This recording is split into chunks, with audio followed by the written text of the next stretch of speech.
ఒక సెకండ్ పోకుండా కరెంట్ ఇచ్చినటువంటి దాఖలాలు. అదేవిధంగా నీరు కూడా భగీరథ అనేది ఒక పెద్ద వరం అది మనకప్పుడు. ఇట్లాంటి ఎద్దడి గతంలో కూడా వచ్చినాయి. వచ్చిన తర్వాత కూడా ఎటు నుండి కూడా ఎవరికి ఒక అది కాకుండా ప్రతి గ్రామాన ఈ యొక్క తాగునీరు అందించినటువంటి సందర్భం.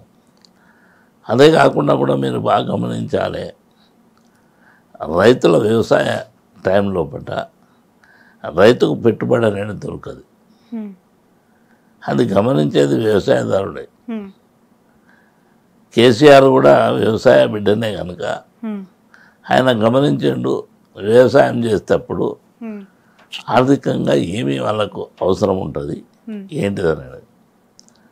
దాని మీదనే రైతు బంధు పెట్టిన సందర్భం ఎట్లుంటాయంటే, అప్పుడు మృగశిల వచ్చిన తర్వాత విత్తనాలు వేసేటప్పుడు కానీ, దుక్కి దున్నేటప్పుడు కానీ, జమ్ము రొప్పేటప్పుడు కానీ, అప్పుడు ప్రతి కూలి పనికి కూడా కూళ్ళు వేయాలంటే అందరికి పనిముట్లు ఉండేవి. వాళ్ళు కిరాయికి తెచ్చుకొని దున్నుకోవాలి, ఉన్న నాగలతోనే దున్నాలి. ఉన్న నాగలి కర్రు కొత్తది పెట్టాలంటే దొరకదు వ్యవసాయదారునికి. ఇలాంటి చాలా విషయాలు వ్యవసాయదారునికే తెలుస్తాయి. ఆ టైంలో 2000, 3000, 500 రూపాయికి తక్లీఫ్ పడుతూ ఉంటారు వ్యవసాయదారులు. ఆ సమయంలో అప్పులు తెచ్చుకుంటారు వాళ్ళు. ఆ అప్పులు కట్టడానికి మళ్ళా 6 నెలల తర్వాత 7 నెలల తర్వాత పంట వచ్చినప్పుడు ఇప్పుడు ముప్పడిగా వాళ్ళకి ఇవ్వాల్సి వస్తుంది. అదే రైతు బంధులో వ్యవసాయదారునికి 10,000 ఇస్తాయి ఎకరానికి. అతను పరిపుష్టిగా తప్పకుండా అన్నీ నీకు ఎరువే కానీ, రసాయనిక ఎరువులే కానీ, దున్నకం కానీ, నాటేసుడు కానీ అన్నీ అందులో జరిగిపోతుంది. వ్యవసాయదారుడు కంప్లీట్గా వేరే పైసల గురించి ఆశపడకుండా మిగతాది ఆయన పంట వచ్చినాక అది చేస్తాడు. అది ఒకేసారి నువ్వు బంద్ చేసే వరకు వ్యవసాయదారుడు ఫస్టే కుంగిపోతాడు. దాంట్లో కరెంటు ఇవ్వరు. ఇప్పుడు కరెంటు ఇళ్ళల్లో కరెంటు ఇస్తే బోర్ల మోటార్లకు లేదు, ఇప్పుడు మళ్ళీ మోటార్లు కాలిపోతున్నాయి. దీనివల్ల వ్యవసాయదారునికి దెబ్బ మీద దెబ్బ తగులుతుంది. అందులో కేసీఆర్ గారు చేసినటువంటి పనులను నువ్వు 10,000 ఇస్తున్నావు, నేను 15,000 ఇస్తాను, 2 లక్షలు రుణమాఫీ చేస్తామని కాంగ్రెస్ వాళ్ళు అయితే వాగ్దానాలు చేసి వచ్చిందో అవి ఒక్కటి కూడా నెరవేర్చడం లేదు. వాళ్ళు చెప్పుకుంటారు మేము నెరవేర్చినాం. ఎక్కడ నెరవేర్చినా ప్రజలు చెప్పాలి. ఏ వ్యక్తికి అయితే వచ్చిందో వాళ్ళు చెప్పాలి కదమ్మా. వ్యవసాయదారులకు వాళ్ళు కళ్ళ కట్టినట్టుగా వాళ్ళు చెప్తున్నారు. ఆల్రెడీ మేము ఇచ్చిన 6 గ్యారంటీలకు సంబంధించి పథకాలు అమలైపోతూ ఉన్నాయి. ఇప్పుడంటే ఎన్నికల కోడ్లు ఇవన్నీ ఉన్నాయి. ఎలక్షన్స్ కంప్లీట్ అయిన తర్వాత చేస్తామని ముఖ్యమంత్రి చెప్తున్నారు, కాంగ్రెస్ నేతలు చెప్తున్నారు కదా, మీకు నమ్మకం లేదా? నమ్మకం ఎందుకు లేదంటే, నువ్వు రాగానే 2 లక్షలు వేస్తున్నావు, ఎందుకు వేయలే? మనిషి మీద అనుమానం ఎప్పుడు వస్తుందంటే, వాళ్ళు వస్తేనే ఏం చేశారంటే మనిషికి అర్థం కానప్పుడు కన్ఫ్యూజ్ చేసుకుని మొదలు పెడతారు. వస్తేనే నువ్వు అప్లికేషన్స్ సిస్టమ్ పోయినావు. అంతకుముందు నువ్వు అన్నీ మాటలు చెప్పినావు, ఇది ఉంది అది ఉంది, మీరు కట్టకూర, నేను వచ్చి తర్వాత కడతాము, లోన్లు కడతాం, మాఫీ చేస్తాం అన్నీ చెప్పినావు. నువ్వు ఎప్పుడు చెప్పినావు? డిసెంబర్లో కడతాను. ఇప్పుడు ఏమంటున్నావు నువ్వు? 2 లక్షల రుణమాఫీ ఆగస్టులో అంటావు, అంటే ఎలక్షన్లు అయిపోయిన తర్వాత. మొన్న కూడా వాళ్ళ ప్రక్రియ అదే. టైం అయినాక ఈ యొక్క అప్లికేషన్ల మీద కాలయాపనం చేయాలి. అంటే మహిళలకు బస్సులు ఏవైతే అన్నారో ఫ్రీ బస్సులు, వాళ్ళు అందులో ఎక్కి రావాలి, అప్లికేషన్ ఇచ్చిపోవాలి. గుట్టలు గుట్టలుగా వేరిపోయినాయి. ఏం చేసినా అందులో వెరిఫికేషన్ చేస్తామంటారు. ఎప్పటి వరకు దాని లిమిట్ ఉండాలి కదా, లేదు. దాన్ని మళ్ళీ ఇమీడియట్గా వాళ్ళు ఏంటంటే ఈరోజు అప్లికేషన్తోని పార్లమెంట్ ఎలక్షన్స్ అయిపోతుంది అనుకోరు. ఫస్ట్ విడత వస్తే అయిపోతుండే, లాస్ట్కి వచ్చింది మనం, ఇంకా నెల పెరిగింది. నెల పెరిగే వరకు భగవంతుడు అన్నవాడు ఒకడు ఉంటాడమ్మా. మనం ఎన్నన్నా చెప్పుకో, వాస్తవ రూపానికి వస్తే తెలుస్తుంది మనిషికి. జేబులో రూపాయలు లేకుండా మస్తు చెప్పుకుంటాం మనం. కానీ అట్లా జేబులో రూపాయి లేకుండా చేసిందే బీఆర్ఎస్ పార్టీ. మొత్తం దోచుకున్నారు, దాచుకున్నారు, తిన్నారు. ఇప్పుడు మాకు పంచడానికి ఏం మిగిల్చలేదు, అధికారం అందుకే కోల్పోయారు. అప్పుడు కూడా ఏం దాచుకొని దోచుకోనికి ఏం లేవమ్మా. అప్పుడు ఇప్పుడు అంతా కక్కిస్తామంటున్నాడు కదా రేవంత్ రెడ్డి. ఎప్పుడు ఇంకా కక్కి అంటున్నాం కదా, అవి మాటలు కొద్ది పని చేయని అంటున్నాం. ఇంకోటి ఏంటంటే మీరు బాగా గమనించాలి, నిన్నటి వరకు కేసీఆర్ గారు ఉన్నప్పుడు అన్నీ వచ్చినాయి, వాటర్ వచ్చింది, నీళ్ళు వచ్చినాయి, అన్నీ వచ్చినాయి. ఒకే రోజు అయినా పోగానే కట్క బంద్ చేస్తారా? ఎవరి చేతులు ఉందమ్మా అది? నీకు 10 అందుకొంచే ఇంటికి పెద్ద మనిషి అనేవాడు 4 పిల్లలు ఉంటే వాడు పని చేసినా చేయకున్నా ఎట్లా సర్దుకపోవాలి, ఏ సంసారం ఎట్లా నడిపారని తెలుస్తుంది. అదే రీతిలో కేసీఆర్ చేసిండు. ఇప్పుడు పవర్ ప్రాజెక్టులు తయారయ్యే లోపు మన రైతులకు కానీ గతంలో మీటర్స్ పెట్టమన్నారు మోడీ గారు గిట్ట, ఆయన పెట్టన్నాడు, తర్జన భర్జన చేశారు. ఎందుకంటే మీటర్స్ పెడితే వ్యవసాయదారుడు వ్యవసాయం చేయలేడు, పంట పండదిగా, అతనికి ఏం మిగిలది. నేను సస్యమిరాణం చేయన్నాడు. అందుకొచ్చే వ్యవసాయదారునికి కావాల్సినటువంటి వ్యవహారం, నువ్వు కరెంటు కంపల్సరీ ఇవ్వాల్సిన బాధ్యత, నీళ్ళు ఇవ్వాల్సిన బాధ్యత, రైతు బంధు ఇవ్వాల్సిన బాధ్యత. అదేవిధంగా ఇప్పుడు ముసలి వాళ్ళకు పింఛన్స్ లేవు కదా, 4,000 ఇస్తాను, 7 ఇస్తున్నారు. అదేవిధంగా 1, 2 వాస్తవంగా మేమే జోసులు లేవు, మీరు కూడా జోసులు తల్లి, మీడియా కూడా జోసులు ఉంది. గ్రౌండ్లో ఉన్న జనము 3-4 గంటల జనము మొత్తం రోడ్ల మీద ఉన్నారు. బస్సులకి వెళ్ళి కూడా పోలీసు వాళ్ళు తీయనీయలేదు, జనం పడతలేరు ఇక్కడ మళ్ళీపోయిందని. ఆ పరిస్థితి ఆ ప్రాంతంలో ఎప్పుడన్నా వచ్చిందా? ఎంతమంది వచ్చినా ఇంకా తక్కువ పడేది. కానీ అది కాకుండా ఇప్పుడు ఏమైందమ్మా, నీకు జనము నువ్వు ఎంతమందిని తీసుకొచ్చి ఎవరు తెచ్చినా వాళ్ళకి ఇష్టం లేకపోతే రారు. కసితో వచ్చారు జనం. ఓహో మేము కేసీఆర్ని ఒడగొట్టినాము, బీఆర్ఎస్ని ఒడగొట్టినాము, మళ్ళీ వీళ్ళు ఏదో చెప్పుకొని వచ్చిండ్రు, ఒక్కటి కూడా నెరవేరుస్తలేరు. నేను సోషల్ మీడియా మీ బైక్లలో చెప్తుంటాం, మాది కాదు, కామన్ జనాన్ని అడగండి మీరు. వాస్తవము ప్రభుత్వం అనుసరించే విధానాలు కానీ, చెప్పిన మాట నిలబెట్టుకునే విధానం కానీ ప్రజలు చెప్తారమ్మా. ఇప్పుడు నేనే కరెక్ట్ అని చెప్పుకుంటా, కరెక్ట్ నేను చెప్పుకున్నంత మాత్రాన కాదు కదా తల్లి, మీకు కూడా తెలియాలి కదా చేసిన వ్యక్తి కరెక్ట్ చెప్తున్నా లేదా అని. అది ప్రజలు చెప్తారు. అంతిమంగా ఇప్పుడు ఎవరు దేరిపోతున్నాం మనం? అన్ని పార్టీలు కూడా ప్రజల దేరిపోతున్నాం. ప్రజలు ఎందుకు పెట్టినాం? మేము చేసిన పనులు చూడు, నెక్స్ట్ మేము ఏం చేయబోతున్నాం చెప్తామని చెప్తున్నాం, ఓట్లు అడుగుతున్నాం. బట్ ఇంత జరుగుతోంది, ఇంత నమ్మకంగా మీరు మాట్లాడుతూ ఉన్నారు, ప్రజలు స్వచ్ఛందంగా వచ్చారు, కేసీఆర్ని మళ్ళీ గెలిపించాలి, కాసాని గారిని గెలిపించడం కోసం అంతమంది వచ్చారు అని మీరు చెప్తూ ఉన్నారు. కానీ మీకంటే ముందు టికెట్ కన్ఫామ్ అయిన వ్యక్తి రంజిత్ రెడ్డి ఆకస్మికంగా పార్టీ మారి కాంగ్రెస్ పార్టీలోకి వెళ్ళారు కదా. గెలవను ఖచ్చితంగా బీఆర్ఎస్ పార్టీ ఓడిపోతుంది, ఆ పార్టీ నుంచి టికెట్ తీసుకుంటే నా ఓటమే తప్ప నాకు గెలుపు లేదు అని బలంగా నమ్మటం వల్లనే మారారంట. అది తెలుగుతల్లి, నువ్వు అడగాలి, నువ్వు అడిగి చెప్పాలి, ఆయన అడగాలి. ఎందుకు వెళ్ళినావా నువ్వు, నిజంగా ఓడిపోతాను పోయినావా, ఇంకేమైనా ఆలోచనతో పోయినావా అని మీరే అడగాలి. ఎందుకు పోయి ఉంటారు అనుకుంటున్నారు? మీ అభిప్రాయం నాకు తెలుగుతల్లి, మీ అభిప్రాయం పార్టీలో మీరు చూసారు. నా అభిప్రాయం అంటే నేను ఏమంటున్నా, ఏ వ్యక్తి కానీ నువ్వు 5 సంవత్సరాలు ఇక్కడ గెలిచినావు, సీఎంతో కలిసినావు, ఏమ్మా కేటీఆర్తో కానీ కేసీఆర్ అత్యంత సన్నిహితంగా రంగారెడ్డి జిల్లా మొత్తం చేవేళ్ళ పార్లమెంట్లో మొత్తం చక్రం దింపే స్థాయికి ఎదిగినావు. నీకు ఏం లోపం? ఇప్పుడు ఎప్పుడైనా కానీ మంచి కానీ చెడు కానమ్మా, ఒక వ్యక్తి ఇప్పుడు పార్టీ ఓడిపోగానే అట్లా ఎవరు వెళ్ళిపోతారమ్మా, వాళ్ళు ఎందుకు వెళ్ళిపోయారు? అందుకుంటే నువ్వు గ్రౌండ్ రియాలిటీ ఉన్న వ్యక్తులు ఎవరు పోరు. అట్లా బిజినెస్ మ్యాన్స్ పోతారు, బిజినెస్ మ్యాన్ ఎక్కడ లాభం ఉంటే అక్కడ పోతారు. రంజిత్ రెడ్డి బిజినెస్ మ్యానా? కాదమ్మా, మరి ఓకే నాకు తెలియదు, మరి మీరు చెప్పాలి. అడుగుతున్నాను, మీరు బిజినెస్ మ్యాన్? లేదు, నేను అనుకుంటున్నా అట్లా బిజినెస్ మ్యాన్ అని తెలుసు నాకు, కాదా మరి? ఓకే, బట్ వాళ్ళు ఇంటర్నల్గా మాట్లాడేది ఏంటంటే అధికారంలో లేని బీఆర్ఎస్ పార్టీ నుంచి టికెట్ తీసి బరిలో నిల్చున్నా ఓటమి వస్తుంది కాబట్టి నేను మారాను, ఎవరు దొరక్క కాసాని గారిని పెట్టారు అక్కడ అంటున్నారు. అది తప్పమ్మా. కాసాని గారి చరిత్ర నేను చెప్తా ఇప్పుడు. నేను వాళ్ళు అనుకున్నది ఎప్పుడైనా కానీ గెలుపు ఓటమి స్వీకరించవలసిన బాధ్యత లీడర్ మీద ఉంది. అవును. నువ్వు 5 సంవత్సరాలు ఎంజాయ్ చేసినావు పార్లమెంటు, నువ్వు ఓడిపోగా నువ్వు కార్యకర్తలు నిడిచిపెట్టిపోతావా? ప్రజలు నిడిచిపెట్టిపోతావా? వాళ్ళు ఎక్కడ పోవాలి చెప్పండి అమ్మా మీరు. కనుక ఇది వాస్తవం కాదు. లీడర్ అనేవాడు గెలుపుకి అంతే సంతోషంగా ఉండాలి, ఓటమికి కూడా అంతే సంతోషంగా ఉండాలి.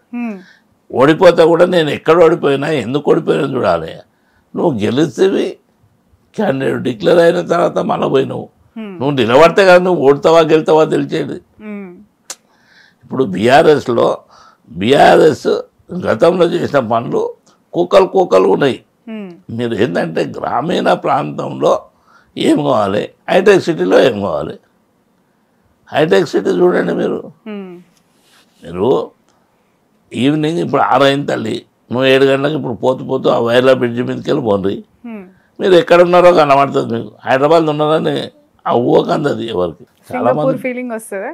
అదే కదమ్మా, 100% మనం అనలే కదా. ఇప్పుడు అవును నిజమే, దుర్గం చెరువు అంబియన్స్ అంతా కూడా అలానే ఉంటది. దుర్గం చెరువే కాదు తల్లి, మొత్తం ఆ ఏరియా హైటెక్ సిటీ. అయితే రజనీకాంత్ గారు ఏమన్నారు, హైదరాబాద్కి వచ్చినట్లేదు, నేను హైదరాబాద్లో ఉన్నా, సింగపూర్లో ఉన్నా, అమెరికాలో ఉన్నా అన్నాడు. అంటే ఆ తీరుగా తీర్చిదిద్దినటువంటి వాళ్ళను కూడా ఇప్పుడు ఓటమి ఏందమ్మా, ఓసారి తప్పిదారు జరుగుతాయి. చాలామంది ఇప్పుడు ఎవరు సీఎం అంటే కేటీఆర్ అంటున్నారు, కేసీఆర్ అంటున్నారు. మరి కొంతమంది ఆ విధంగా మా ఎమ్మెల్యేలు తప్పు చేసారు, మేము ఎమ్మెల్యేనే ఓడిపోతాడు అనుకున్నాము, కేసీఆర్ ఓడిపోతాడు అనుకోలేదు. అలాంటి అమాయక ప్రజలు కూడా ఉండరు. అందులో ఇంకా ఎక్కువ చేస్తారంట కాంగ్రెస్ వాళ్ళు. ఆయన 10 ఇస్తే నా 15 ఇస్తారంట, హైప్ చేసారు. మాటలు ఉదరగొట్టే మాటలు. అందుకొచ్చే నేనేమన్నా అది నమ్మి చేశారు. మన ఇప్పుడు 4 నెలలు అవుతుంది తల్లి, 3 నెలలు వెళ్ళి 4 నెలలు అవుతుంది. ఇంత తొందరగా ఇంత డ్యామేజ్ అయినటువంటి పార్టీ ఏదైనా ఉందా?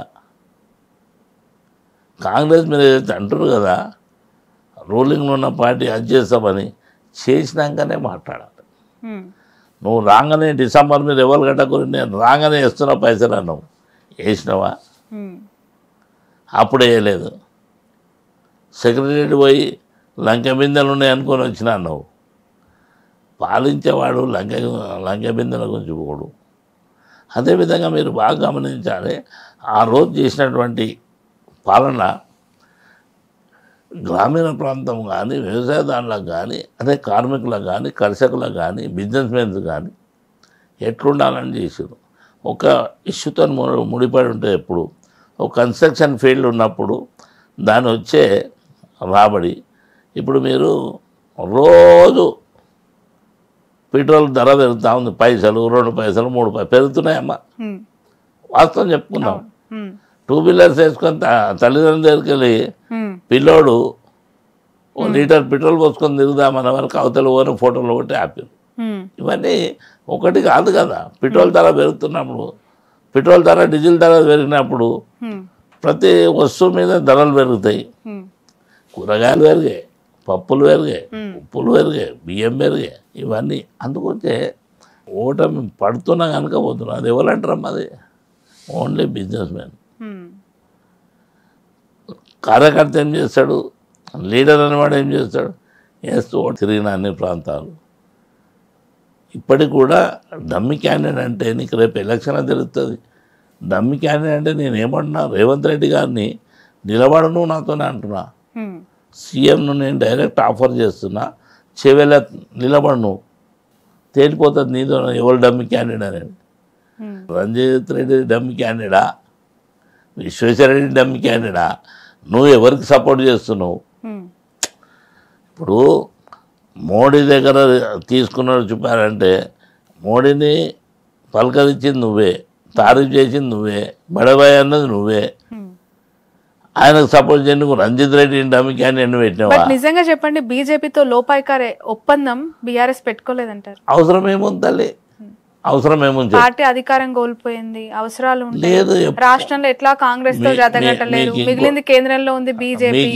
మోదీని తిట్టినా ఇక్కడ లోపాయికార ఒప్పందంలో భాగంగా చూడబోతే నిజంగానే క్యాండిడేట్లను డమ్మీలను పెట్టిరని చెప్పి వాళ్ళ కార్యకర్తలు ఇప్పుడు పసుకలు ఉన్న కళ్ళకి ఎప్పుడు పచ్చగా కనబడుతుంది. ఓకే, రేవంత్ రెడ్డి గారు పచ్చ మనిషి అంటారు కాదమ్మ. మరి నువ్వు ఏం మాట్లాడుతున్నావు?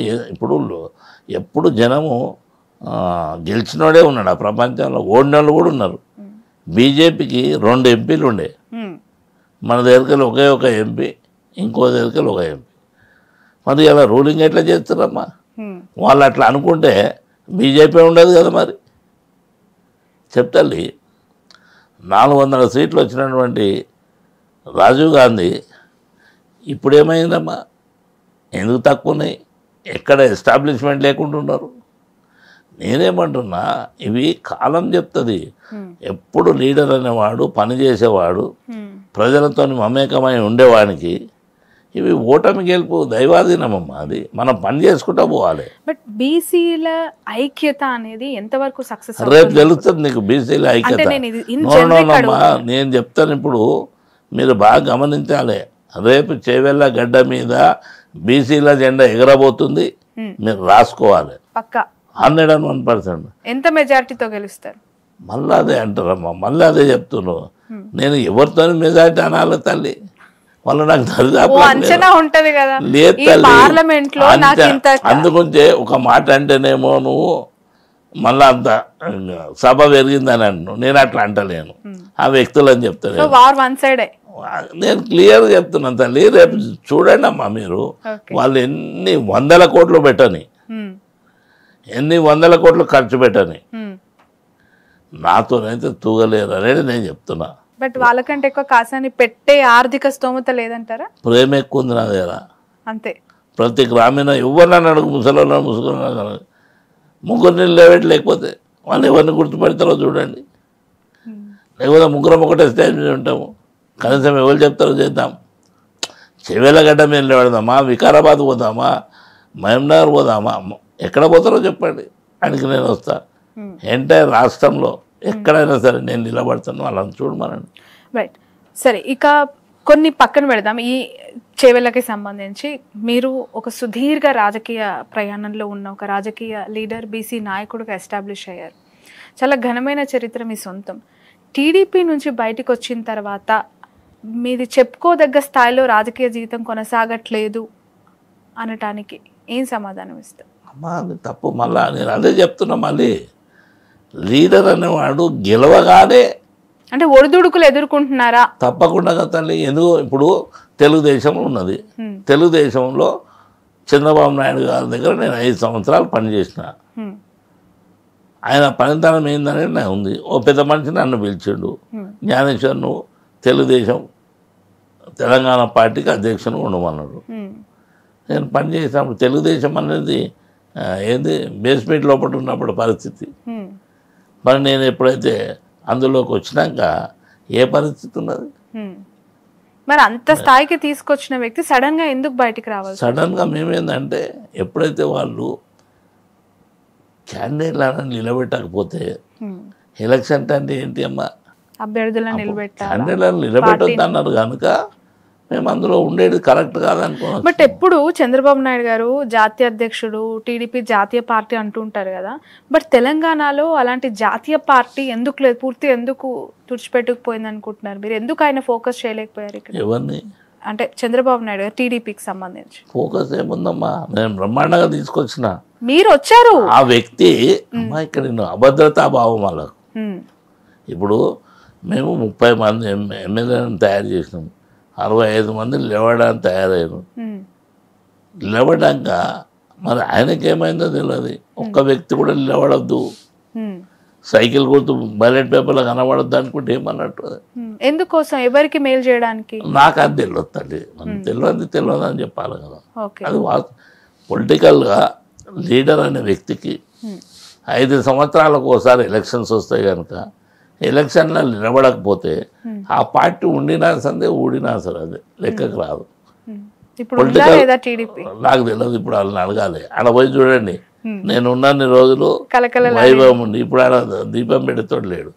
నేనేమన్నా వాస్తవం జరగడానికి వాస్తవమే చెప్పాలి. 5 సంవత్సరాలు లేవడకుండా నువ్వు పారిపోతే ప్రజలు ఏమని అంటారు?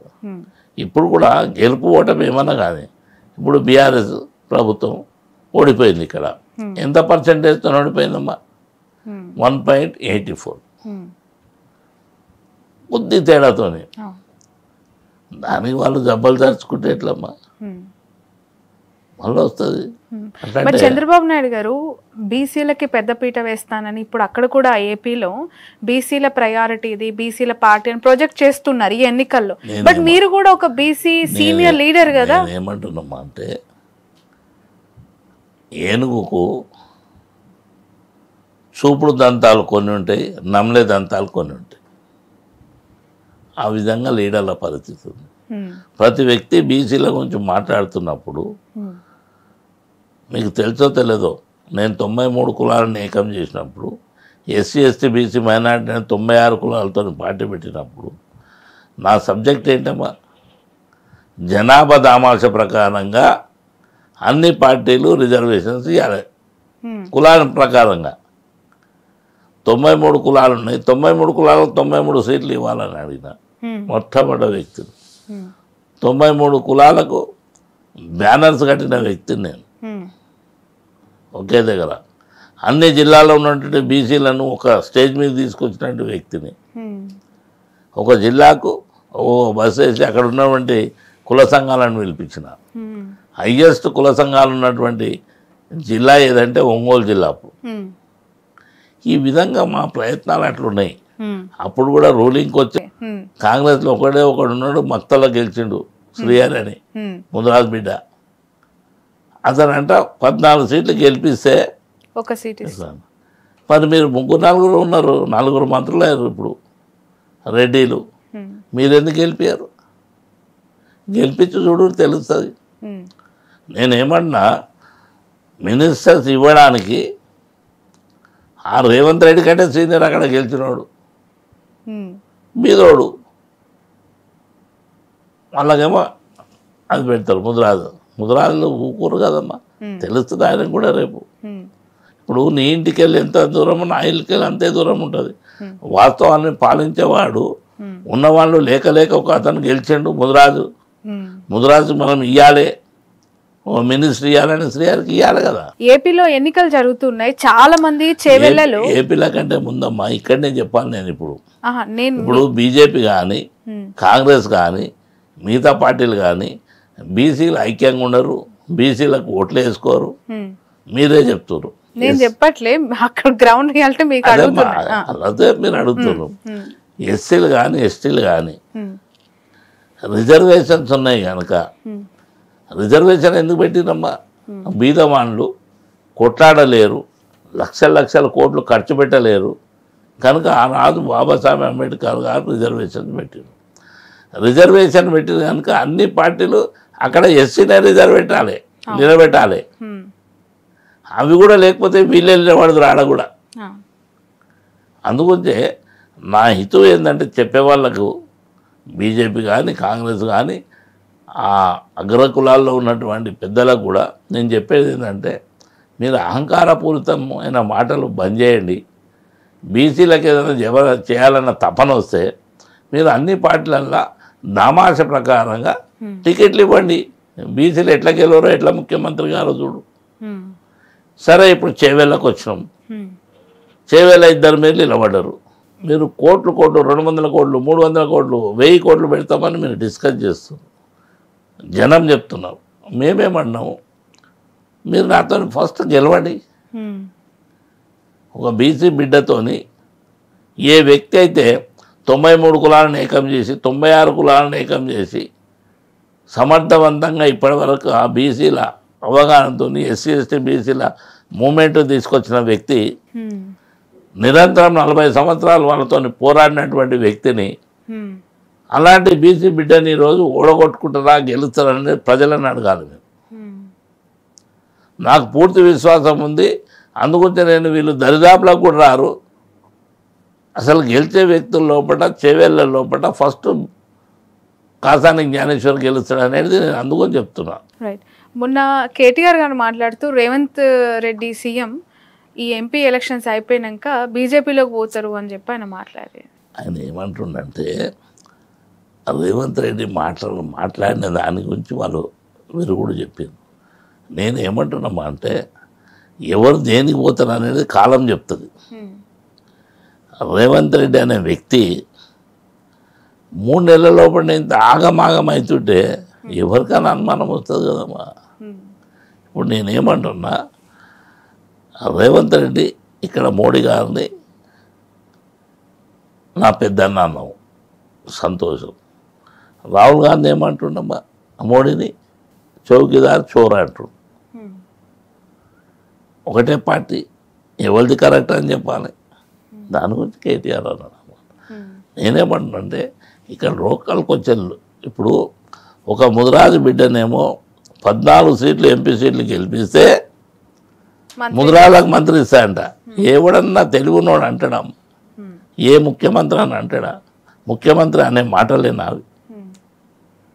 తప్పకుండా వాళ్ళకి గెలిచి వాళ్ళకి సముచిత స్థానం ఇస్తామని చెప్పాలి తప్ప అది లేదు. అదేవిధంగా ఇక్కడికి వచ్చే వరకు కూడా చేవెళ్ళ ప్రాంతంలో అసలు చూపారంటే ఏందమ్మా నాకు ఇప్పటిదాకా అర్థమై సావలే. అంటే పైసలు తీసుకున్నారు బీఆర్ఎస్ పార్టీ నేతలు, బీజేపీ దగ్గర డమ్మీ క్యాండిడేట్లను పెట్టిరు. అది ఎవరు చూసినా? రేవంత్ రెడ్డి గారు చూసిందమ్మా. ఆయనకు ఆనవాయితీ ఉందమ్మా. ఆయన ముందు అది నడిపించింది కనుక అదే అందరిని అనుకుంటాడు. అది తప్పు, ఆయన అనేది తప్పు. రైట్. ఇక నారా లోకేష్ గారు ఇక్కడ ఏ విధంగా ఉండేవారండి పార్టీకి సంబంధించి? ఏపీలో ఇప్పుడు ఎలక్షన్స్ జరగబోతున్నాయి, టీడీపీని సమర్థవంతంగా నడిపించేంత సత్తా ఉందంటారా లోకేష్కి? నేనేమంటున్నామ్మా, ఇప్పుడు ఆంధ్ర ఇష్యూకి ఎందుకు తల్లి, తెలంగాణ అడగండి. నేనేమంటున్నా, చేవెళ్లలో చాలా మంది ఐటీ సెక్టార్ వాళ్ళు ఉన్నారు, అనేక ప్రాంతాల ప్రజలు ఉన్నారు, చాలా మంది ఇక్కడ సెటిలర్స్ ఉన్నారు కదా. సెటిలర్స్ ఉన్నారమ్మా, సెటిలర్స్ ఉన్నారు. సెటిలర్స్ కూడా తెలుసు వాళ్ళ కథ. నేనేమంటున్నా అంటే మన ప్రాంతంలో అన్ని ప్రాంతాల నుంచి వచ్చినటువంటి జనం ఉన్నది. వాళ్ళు ఏం చేస్తారనేది ఆలోచన చేయాలి కదా. Okay, right. మీరు చాలా దగ్గరగా పనిచేశారు చంద్రబాబు నాయుడు గారికి, కేసీఆర్ గారికి, ఇప్పుడు కలిసి పనిచేస్తున్నారు కేసీఆర్ గారితో. ఇద్దరిలో వ్యత్యాసం ఏం గుర్తించారు? ఒక బీసీ నేతకి వాళ్ళు ఎంత ప్రయారిటీ ఇస్తున్నారని? బీసీ నేతకు ప్రయారిటీ ఇస్తుండ్రు కనుకనే కదమ్మా ఇది. వ్యత్యాసం అంటే ఇప్పుడు నువ్వు ఇద్దరు రెడ్డిల మధ్య ఒక బీసీ అంటున్నావు. నేను చంద్రబాబు గారు కేసీఆర్ గారి మధ్య వ్యత్యాసం అడుగుతున్నాను. వాళ్ళ దగ్గర వ్యత్యాసం ఏందమ్మా? కలిసి మీరు పనిచేశారు కదా, ఎలా అనిపిస్తుంది వర్కింగ్ కానీ, వాళ్ళ మైండ్ సెట్స్ కానీ, లీడర్కి ఇచ్చే ఇంపార్టెన్స్ కానీ మీ మాటల్లో? లీడర్కి ఇచ్చే ఇంపార్టెంట్ వాళ్ళు ఇవ్వరమ్మా, మేము తీసుకుంటాము. ఏ వ్యక్తికి ఆ వ్యక్తికి కాసాని జ్ఞానేశ్వర్ సొంత ఎజెండా ఉంటుంది. వాళ్ళు చెప్పినంత మాత్రాన కాదు కదా. చేవెళ్ళ ప్రజలు ఎందుకు కాసాని జ్ఞానేశ్వర్ గారికి ఓటు వేయాలి అంటే మీరు ఇచ్చే సమాధానం ఏంటి ప్రజలకి?